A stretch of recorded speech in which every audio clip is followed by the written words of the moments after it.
আসসালামু আলাইকুম রহমতুল্লাহ বরাকাতু। শবে বরাত এই নামটির সাথে আরেকটি খাবার যুক্ত আছে, সেটা হচ্ছে হালুয়া রুটি। আমরা ছোটোবেলায় হালুয়া রুটি খাইতাম, আমাদেরকে দেওয়া হতো এবং এক ঘরে রান্না করে আরেক ঘরে হালুয়া রুটি বিতরণ করা হতো। মসজিদে হালুয়া রুটি এসে ভরে যেত মোমবাতি আগরবাতি দিয়ে, এগুলা সর্বশেষ খাওয়ার পরে ফেলে দেওয়া হতো। এখন হালুয়া রুটির পক্ষে বিপক্ষে দুটি দল দাঁড়িয়েছে।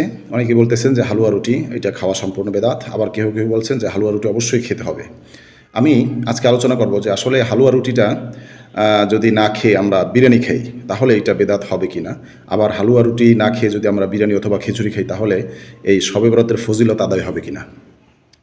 হালুয়া রুটি শবে বরাতের কোনো অংশ নয়, কিন্তু এক শ্রেণী যারা বলছেন যে হালুয়া রুটির মাধ্যমে প্রমাণিত হবে যে আজকে শবে বরাত।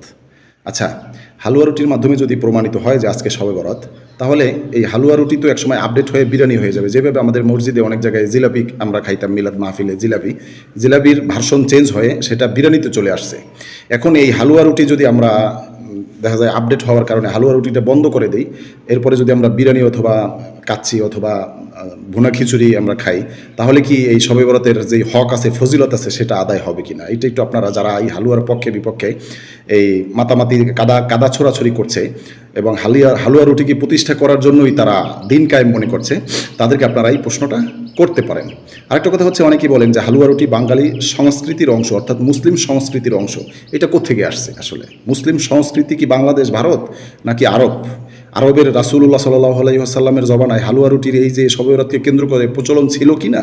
এখন অনেকেই বলবে যে না, এইরকম না সেই রকম। আচ্ছা, যেরকম হোক না কেন, আপনি যদি এটাকে বাস্তবায়নই করতে চান যে হালুয়া রুটি খেতেই হবে শবে বরাত উপলক্ষে, তাহলে আপনারা যে দলিলগুলো দেন বা যারা যেই দলিলগুলো দেয় যে হালুয়া রুটি খাইতে খাইতে বাচ্চারা বুঝবে যে আজকে শবে বরাত, এরকম দলিল অনেকে দিচ্ছে।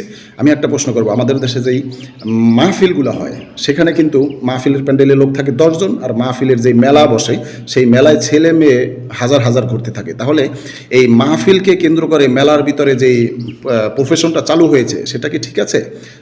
এখন তো আপনারা হালুয়া রুটি যারা বাস্তবায়ন করার জন্য দিন কায়েম মনে করছেন, তারা তো বলতে পারবেন যে হালুয়া যদি মাহফিলের সাথে মেলা না বসে তাহলে সেই মেলার বাচ্চারা আস্তে আস্তে মাহফিলে চলে আসবে। এটা আসলে কোশ্চিনকালেও হয় না। যেই ব্যক্তি মেলায় যাওয়ার সে মেলায় যাবে, যে ব্যক্তি মাহফিলে আসার সেই মাহফিলে আসবে।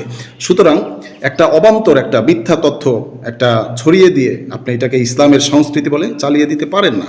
হালুয়া রুটি আপনি খাইতে পারেন বা যতটুকু, কিন্তু এটাকে নিয়ে যে বাড়াবাড়িটা শুরু হয়েছে, যেটা খেতেই হবে বা এটা যারা না খাবে তারা এইটা, আবার এটা যারা খাবে, এখানে সবের তো কিছু নাই। এটা আপনি খাইতেছেন, খান, সমস্যা নাই, কিন্তু এইটাকে ইসলামের একটা দলিল বানিয়ে এরপরে যারা খাচ্ছে না তাদের বিরোধিতা করা, এটা ইসলাম কখনো সমর্থন করে না।